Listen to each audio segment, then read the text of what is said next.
Hello everyone. Good afternoon. Ayun. Trade breakdown muna tayo para sa forex trade ko.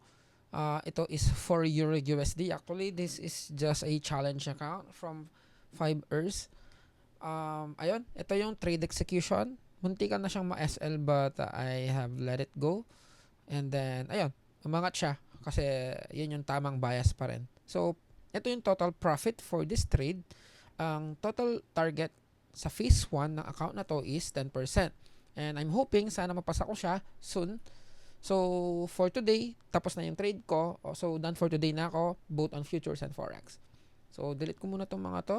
And trade breakdown na tayo. Paano nga ba ako nag-come up sa trade na to? Okay? So, nag-start ako sa daily. Looking at the daily time frame, ayun, nag-shift na tayo actually into bullish. Kailan tayo nag-shift? Around here. Ayan. Meron tayong order block na na-confirm dyan. Umangat yung price, then we consolidated a bit here, and then yung price breaking out na siya, and I think next target na natin is itong high na to, and feeling ko naman, and tingin ko naman, makukuha to in the this week. Most probably, possible. And then magkakaroon tayo ng retracement pababa, and then, ayun, wait na lang natin kung anong possible mangyari for Euro USD. And then for daily time frame naman, ito, nagkaroon ulit tayo ng daily OB here na nag-confirm, which is this one here. Yan, nag-confirm siya. Then yung price, after niyang umangat, nag-retrace, paangat ulit, which is, I think, tuloy-tuloy yan, aangat. Now, pumunta ako sa 1 hour time frame. Pagpunta ko sa 1 hour time frame, here, dito, ayan, meron tayong SMT with GBP USD. Okay, same here. SMT with GBP USD. Si GBP USD, nakuha niya yung FVG here. Meron tayong FVG here.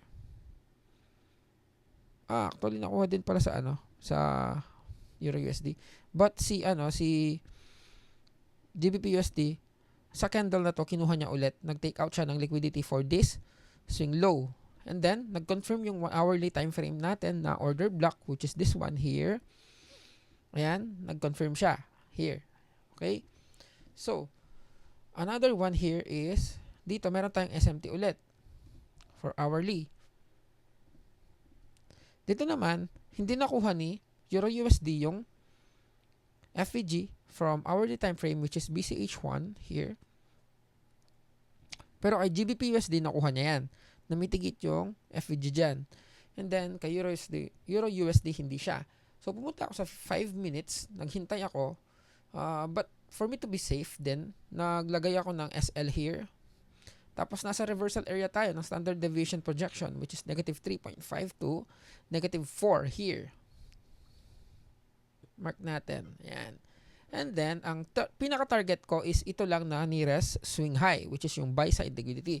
Next target dyan is yung previous daily high, which is this one. Ayan, nag-react na yung price around that area. Ayan, nakikita nyo, bumababa siya ng konti. But I think, lang yan, retracement. And I'm super bullish pa rin sa Euro USD. So, nag-enter ako around here. Ano yung reason? After this gap was taken out here, nag-confirm yan, and then nag-enter na ako around here. Naka-enter ako around dito. So, ayun. Pinakita ko yung execution kanina kung saan ako naka-enter. Same lang dyan. And then, ayun. Meron tayong around 1.86 R. So, ayun. I hope nag-learn ka sa trade breakdown na to. And, if you would like to learn more, meron tayong weekly webinar. Pwede kang mag-join dun sa channel natin. Punta ka lang sa tradesbymerk.com. Join ka dun sa Telegram channel para makuha mo yung mga announcement regarding our free training, free webinar, and also free course. Sign up ka lang dyan. Meron tayong free course within that site. Ayun lang. I hope nag-learn ka. Thank you so much and bye-bye.